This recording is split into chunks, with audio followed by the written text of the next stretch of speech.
Perkenalkan, nama aku Maulida Rahma. Perkenalkan, nama aku Maria. Perkenalkan, nama aku Ini kami mau mengajak kalian bahas sesuatu yang super penting banget nih buat kehidupan kita, yaitu sistem pernapasan pada manusia.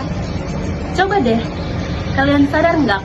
Setiap kali kita bernapas, bahkan saat tidur pun, tubuh kita melakukan sesuatu yang super rumit dan menakjubkan.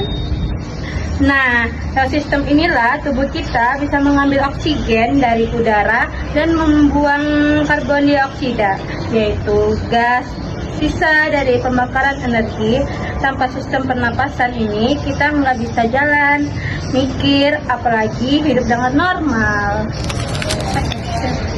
Sistem pernapasan manusia salah satu sistem tubuh yang sangat penting untuk menjaga kehidupan kita tetap berjalan. Sistem pernapasan adalah serangkaian organ dan proses yang bekerja sama untuk membantu tubuh kita mengambil oksigen dan mengeluarkan karbon dioksida, yaitu gas hasil sisa pembakaran energi di dalam tubuh. Setiap kita bernafas, baik saat berbicara, tertawa, berjalan, ataupun tidur, sebenarnya sedang terjadi proses yang disebut kompleks dan penting dalam tubuh kita. Udara yang kita hirup melalui hidung mengandung oksigen dan gas yang menjadi bahan utama dalam proses membentukkan energi oleh sel-sel tubuh kita. Oksigen tersebut akan digunakan dalam proses yang disebut respirasi seluler, yaitu proses ketika oksigen dan zat makanan seperti glukosa diubah menjadi energi. Energi inilah yang digunakan untuk berpikir, bergerak, berjalan, berbicara, dan melakukan aktivitas sehari-hari. Tanpa oksigen, sel-sel tubuh kita tidak bisa menghasilkan energi, sehingga organ-organ tubuh kita tidak dapat bekerja dengan baik. Akibatnya, tubuh akan menjadi lemah dan tidak mampu melakukan kegiatan apapun, bahkan untuk bertahan hidup sekalipun. Selain berfungsi untuk bertukaran gas, sistem pernafasan juga memiliki fungsi tambahan yang sangat penting. Misalnya, membantu menjaga keseimbangan pH darah, mengatur suhu tubuh, serta melindungi saluran pernafasan dari debu, polusi, dan mikroorganisme berbahaya melalui lendir serta rambut halus yang ada dalam hidung. Jadi, sistem pernafasan tidak hanya membuat kita bisa bernafas, tetapi juga berperan penting dalam menjaga tubuh agar tetap sehat dan berfungsi dengan baik.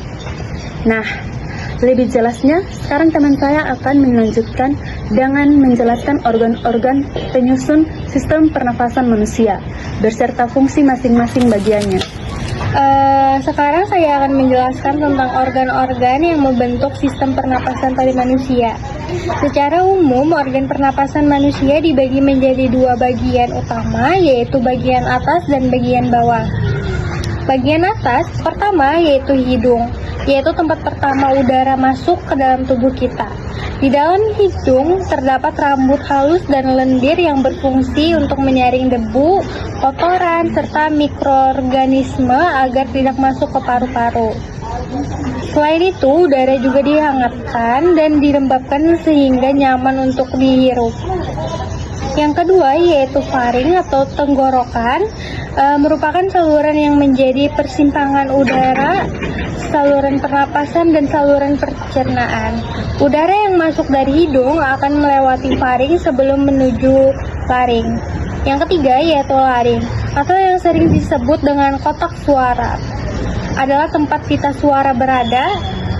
Selain berfungsi sebagai jalur udara, laring juga memungkinkan kita untuk menghasilkan suara saat berbicara.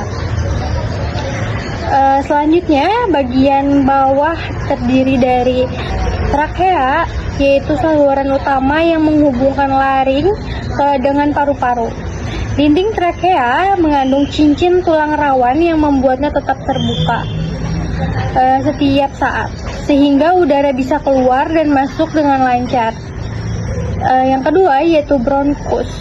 Bronkus adalah cabang dari trakea yang menuju ke paru-paru kanan dan kiri. Bronkus berfungsi menyalurkan udara ke dalam paru-paru. Yang ketiga, bronkiolus, yaitu cabang-cabang kecil dari bronkus yang menyebar ke seluruh bagian paru-paru. Semakin kecil cabangnya, semakin dekat udara menuju ke tempat pertukaran gas. Yang keempat yaitu alveolus. Alveolus adalah kantung udara yang kecil di ujung bronkiolus. Disinilah pertukaran oksigen dan karbon dioksida terjadi antara udara dan darah. Dinding alveolus sangat tipis dan dikelilingi pembuluh darah kecil yang disebut kapiler. Dan yang terakhir yaitu paru-paru. Paru-paru adalah organ utama sistem pernapasan. Paru-paru kanan memiliki 3 lobus, sedangkan paru-paru kiri memiliki 2 karena sebagian ruang ditempati oleh jantung. Semua organ ini bekerja sama secara humoris agar udara dapat keluar masuk dengan baik dan tubuh kita selalu mendapatkan oksigen yang cukup. Setelah mengetahui organ-organ, sekarang teman saya akan menjelaskan bagaimana proses pernapasan itu berlangsung di dalam tubuh kita. Saya akan menjelaskan tentang proses pernapasan manusia serta bagaimana pertukaran gas terjadi di dalam paru-paru. Proses pernapasan dibagi menjadi 2 bagian tahap utama, yaitu inspirasi dan ekspirasi. Inspirasi adalah proses menghirup udara ke dalam paru-paru. Pada tahap ini, otot diafragma berkontraksi dan bergerak ke bawah, sedangkan otot antar tulang rusuk juga berkontraksi dan menarik rongga dada ke atas serta keluar. Akibatnya, volume rongga dada membesar dan tekanan udara di dalam paru-paru menjadi lebih rendah dibandingkan tekanan udara luar, sehingga udara masuk ke dalam paru-paru dengan mudah. Yang kedua adalah ekspirasi. Ekspirasi adalah proses menghembuskan udara keluar dari tubuh. Pada tahap ini, diafragma mengundur atau relaksasi dan kembali ke posisi semula. Sementara rongga dada mengecil karena tekanan udara di dalam paru-paru menjadi lebih tinggi. Udara pun keluar melalui hidung dan mulut. Di dalam paru-paru, tepatnya di alveolus, terjadi pertukaran gas antara udara dan darah. Oksigen dari udara yang kita hirup akan berdifusi masuk ke dalam darah melalui dinding kapiler. Sebaliknya, karbon dioksida dari darah akan berpindah ke alveolus untuk kemudian dikeluarkan saat kita menghembuskan napas. Setelah itu, darah yang kaya oksigen akan dibawa ke jantung dan disalurkan ke seluruh tubuh. Sedangkan darah yang mengandung karbon dioksida akan kembali ke paru-paru untuk dibersihkan. Proses ini terus berlangsung setiap saat tanpa kita sadari, siang maupun malam, untuk memastikan tubuh selalu mendapatkan oksigen yang dibutuhkan untuk menghasilkan energi. Jadi, sistem pernapasan memiliki peranan yang sangat penting dalam mempertahankan kehidupan kita. Untuk menjaga keseimbangan sistem pernapasan, kita perlu menghindari rokok dan polusi udara, rajin berolahraga, menjaga kebersihan lingkungan, serta mengkonsumsi makanan bergizi agar paru-paru tetap sehat dan kuat. Sekian penjelasan